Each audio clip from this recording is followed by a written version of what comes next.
Welcome to CMD news. నా పేరు కామాక్షి. ముందుగా నేటి వార్తా విశేషాలు.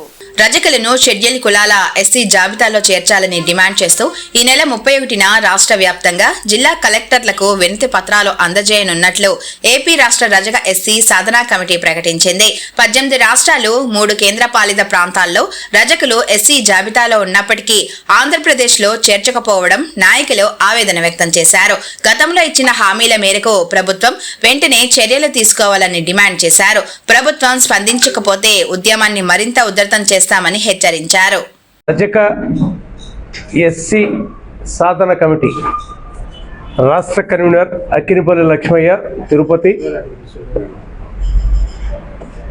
ఆంధ్రప్రదేశ్ ఎస్సీ సాధన కమిటీ కోర్ కమిటీ సభ్యులు సోమశేఖర్, కోర్ కమిటీ సభ్యులు Ramesh, co convener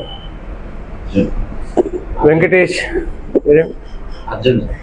co convener co convener Arjun పుంగునూర్.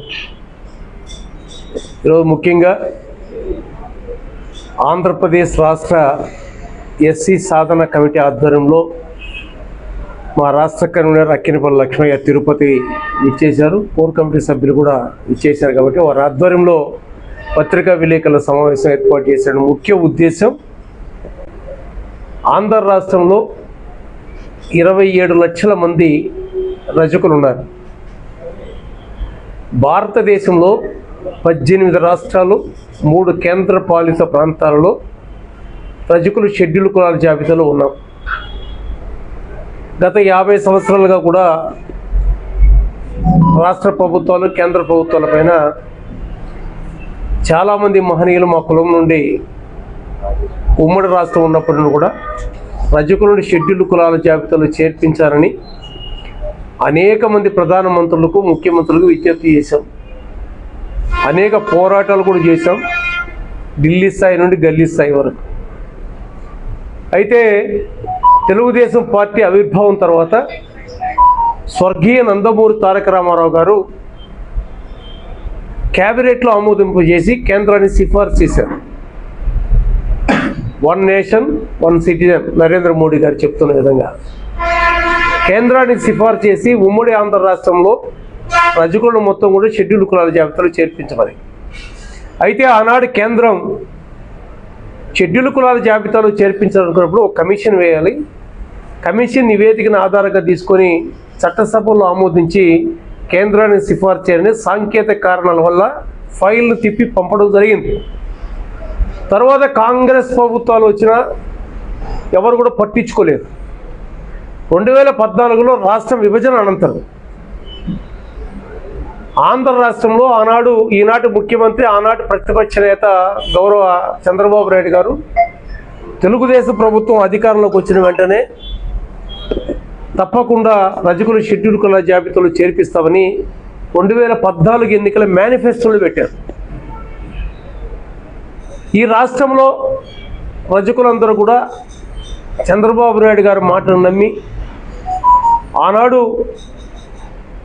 Telugu Desam party వైపే 90% రజకులు మొగ్గి అధికారంలో తీసుకురావడంలో ఈ రజక కులం క్రియాశీలకమైన పాత్ర పోషించింది. చెప్పిన విధంగానే తెలుగుదేశం పార్టీ అధికారంలోకి రావడం, వచ్చిన వెంటనే ముఖ్యమంత్రి చంద్రబాబు గారు గవర్నర్ ప్రసంగంలో కూడా పెట్టారు, తప్పకుండా మేము ఏదైతే ఎన్నికల మేనిఫెస్టోలు పెట్టామో ఆ మేనిఫెస్టోకి మేము కట్టుబడి ఉన్నాం, రజకులు షెడ్యూల్ కులాల జాబితాలు చేర్పించడానికి మేము సిద్ధంగా ఉన్నాం, మా ప్రభుత్వం కట్టుబడి ఉందని కూడా గవర్నర్ ప్రసంగంలో పెట్టారు. తర్వాత కాలయాపన చేసుకుంటూ 2018లో ఆంధ్ర యూనివర్సిటీకి సంబంధించిన 3 ప్రొఫెసర్స్ బృందంతో ఒక అధ్యయన కమిటీ వేసి ఆ అధ్యయన కమిటీ కూడా ప్రభుత్వం 50 లక్షల రూపాయల నిధులు మంజూరు చేశాం. ఆ అధ్యయన కమిటీ శ్రీకాకుళం, విజయనగరం జిల్లాలు పర్యటన చేసేటప్పటికీ మా దురదృష్టం వీళ్ళ కాలయాపన వల్ల ఎలక్షన్ నోటిఫికేషన్ రావడం, అర్ధాంతరంగా ఆ అధ్యయన కమిటీ ఆగిపోవడం జరిగింది. 2019లో తెలుగుదేశం ప్రభుత్వం అధికారం కోల్పోవడం, వైసీపీ ప్రభుత్వం అధికారంలోకి వచ్చింది. ఆనాడు ఒక స్టాటిస్ట్ ముఖ్యమంత్రి జగన్మోహన్ రెడ్డికి మా కమ్యూనిటీ అంతా కూడా రజకులు షెడ్యూల్ కులాల జాబితాలో చేర్పించమంటే కరాఖండిగా అతను దాన్ని వ్యతిరేకించడమే కాదు, ఏదైతే అధ్యయన కమిటీ వేశారో, ఏదైతే ఎస్సీ జాబితాలో చేర్చడం మా కోరిక మొత్తం కూడా గొంతెమ్మ కోరికలైంది.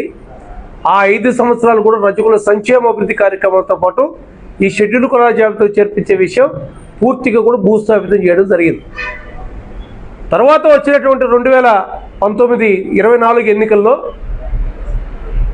ఈరోజు ముఖ్యమంత్రి చంద్రబాబు నాయుడు గారు ఆనాడు ప్రతిపక్షంలో ఉండి, నేను ఏదైతే 2014లో ఎన్నికల మేనిఫెస్టో పెట్టి అధ్యయన కమిటీ వేశానో దానికి నేను కట్టుబడి ఉన్నాను. 2024 ఎన్నికల అధికారంలోకి వచ్చిన వెంటనే తప్పకుండా ఎస్సీ జాబితా చేర్పిస్తారని ఒక బీసీ డిక్లరేషన్ విజయవాడలో స్పష్టంగా ఆయన ప్రకటించడం జరిగింది. ఒక సీనియర్ ముఖ్యమంత్రిగా రజకుల పట్ల మీకున్నటువంటి అవగాహన కొద్దీ మీరు ఇచ్చిన మాటనే మీరు నిలబెట్టుకునేటువంటి పరిస్థితిలో ఉన్న సందర్భంలో ఖచ్చితంగా గౌరవ ముఖ్యమంత్రి గారు మంచి మనసుతో మా విజ్ఞప్తిని మన్నిస్తారని, మా విజ్ఞప్తిని స్వీకరిస్తారని, రజకులు షెడ్యూల్ కులాల జాబితాలో చేర్పించే విషయం పైన తప్పకుండా నిర్ణయం తీసుకోవాలని కూడా రజక ఎస్సీ సాధన కమిటీ ద్వారా ఈ ప్రభుత్వానికి, కూటమి ప్రభుత్వానికి, ఎన్డీఏ ప్రభుత్వానికి, రాష్ట్ర కేంద్ర ప్రభుత్వాలకు, ప్రజాప్రతినిధులకు, అన్ని ప్రజా సంఘాలకు అందరూ కూడా మాకు న్యాయమైన సమంజసమైనటువంటి ఈ సమస్యకు అందరూ కూడా మద్దతు ఇచ్చి సహకరించాలని పత్రికా ముఖంగా విజ్ఞప్తి చేస్తూ సెలవు తీసుకుంటున్నారు. ముఖ్య గమనిక, మా హాస్పిటల్ నందు డాక్టర్ ఎన్టీఆర్ వైద్య సేవ అందించబడెను. పేదలందరికీ ఆధునిక వైద్యం చేయబడెను. Malinidevi multi speciality hospital, Christian పేట, 5వ లైన్, కావలి.